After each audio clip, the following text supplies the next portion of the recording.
Good afternoon, YouTube family. It's January the 3rd. Yes, January the 3rd. Beautiful southern day. Clouds in the sky. It's actually about 72 degrees for a January day. So quite warm, but that is the weather in the south for you. This time of the year. On and off, hot, cold. But anyway, this afternoon we're back out at the smoker. Got the smoker cranked up. We're fixing to throw on some pork belly. We'll have some pork belly, some collards, and some cornbread for supper tonight. Of course, it is a couple days after the new year. We done had one dose of collards and black-eyed peas and all like we're supposed to have on New Year's, but we're gonna have another. I got a big batch of collards given to me this year, so I got enough for 2 meals. So I'm gonna show y'all how I cook my collards. A lot of mess and other things behind collards, and that's why a lot of people don't eat them. But hopefully after this video, you'll give them a try because they are very good. So we'll be back shortly cooking some collards and some cornbread and having us a good old southern meal.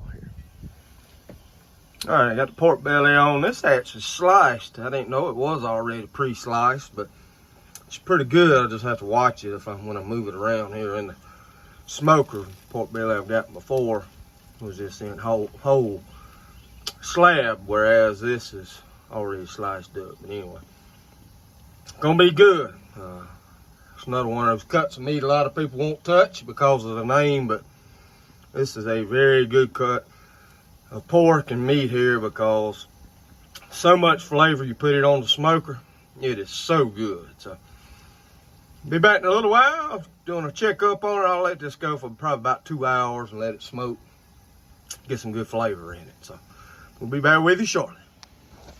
All right, folks, pork belly is complete. It's still gonna be good. Finished up on the smoker, fixing to pull it off. All right, we're back. Got a little chunk of bacon here. As you can see, what I'm gonna do is I'm going to cut this into 3 sections. Like so. This is froze. I've cut several sections off of it. All I did was took and halved a whole pack of bacon. I halved it in half, and then I have cut sections off of it when I did my collards on Sunday for New Year's. No accident there, no big deal. But anyway, I reckon you could say pigs fly there, because that pig flew. But anyway, when I did my collards on New Year's Day, I did the same thing, about that much bacon there. And what I'm gonna do, I got my pan.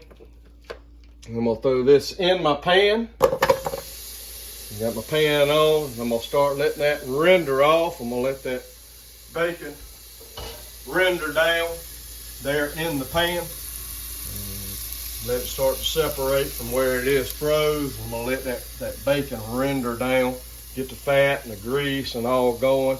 And as you can see here, I got my pile of collards. I've taken and broken those up. I had a whole bowl full. This green bowl was full of collards in there. I didn't actually do all of them. I probably had 4 or 5 leaves that I didn't break up, but this is all I need for me and my wife to be able to eat and have actually a little bit for lunch for tomorrow. So I've broken these collards up. I said I'm gonna render down my bacon. Once the bacon grease and fat gets in there, then I'm gonna throw my collards in the pan and toss them around in that bacon grease and fat. A lot of people always talk about, I ain't eating collards, they smell when you cook them. I've never experienced that because this is the way I've always done my collards. If you render off some bacon, that little section there of bacon that I just showed and that I've got in the pan, if you'll render that off, and then if you'll, once you get that done, get that bacon rendered off, then if you'll throw those collards right in on top of that bacon, And on top of that grease, those collards will wilt down. And once they get wilted down, you just keep turning them and turning them, sort of saute the collards in there. Still, you'll not have a collard smell whatsoever. And then once I get that to where I want it, then I'm gonna take and put some bone broth, some chicken bone broth in it. Hadn't used that before, but we had a little bit of that left, and we used some chicken bone broth, and I'm just gonna use regular chicken broth to finish it up. And I'm just gonna cover the collards. I don't want to have them overrunning. I just want enough chicken broth in there so that the collards are covered over. So anyway, we're gonna let this bacon render off. We'll be back in a second when I start to throw the collards in. All right, I got the bacon rendered off, got some fat in there. So now what I'm gonna do is I'm gonna take all my collards that I got here, and I'm just gonna throw them in. You can hear them start to sort of saute and fry there. I'm just gonna throw all these in. Start to turn them. And of course, you start to get them working in that grease.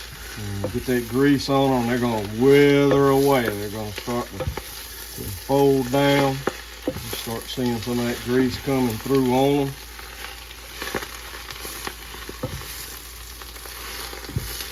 Like I said, a lot of people say they smell, but you will not get, you might get just a hint of a smell on these, but you're not going to get much. You're going to get more of the bacon smell coming through. You can see them starting to wither there now. As I'm getting them tossed in that bacon grease, and that bacon grease is hitting them.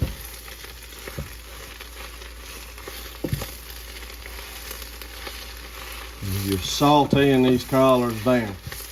You can see it's just getting smaller and smaller as I'm turning them in that bacon grease.